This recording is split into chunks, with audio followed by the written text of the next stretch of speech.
Midnight Whisper. The night pressed down like a weight on Daniel's chest. He sat by the window, staring at the pale glow of the moon, his heart aching with a loneliness that seemed endless. Somewhere in the distance, a train horn echoed, fading into the silence. He had lost too much: his wife, his sense of purpose, and the belief that kindness could still change the world. Yet, in that silence, he heard it, a whisper. Soft, fragile, but filled with warmth.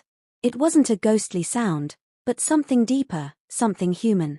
Daniel lived in a small town in the Midwest, where neighbors waved but rarely stopped to ask how you were.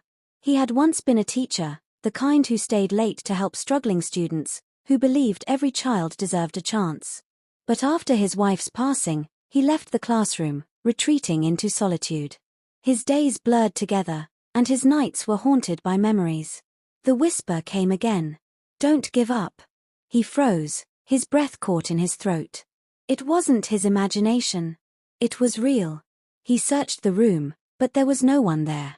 Only the candle flickering on his desk, casting shadows that danced like old memories. The next morning, Daniel walked into town. He hadn't been there in weeks. At the corner cafe, he saw a young woman struggling with 2 children, her hands full of grocery bags. Without thinking, he rushed forward, taking the bags from her. She looked at him, surprised, and smiled. Thank you. I don't know how I would have managed. That smile stayed with him. It was the first time in months he felt alive. Over the next few days, Daniel began noticing things he had ignored before: the old man sitting alone on the park bench, the teenager working double shifts at the diner, the single mother juggling 2 jobs.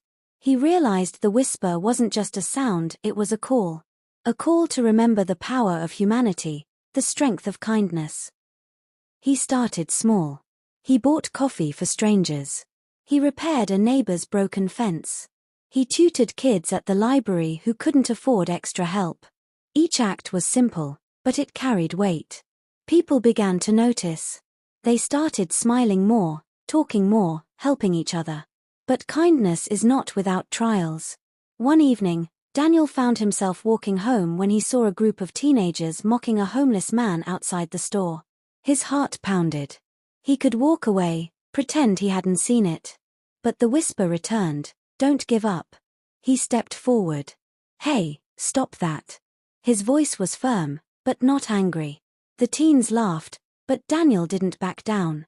He knelt beside the man, offering him the sandwich he had just bought. The man's eyes filled with tears. No one's looked at me like a human in months, he said.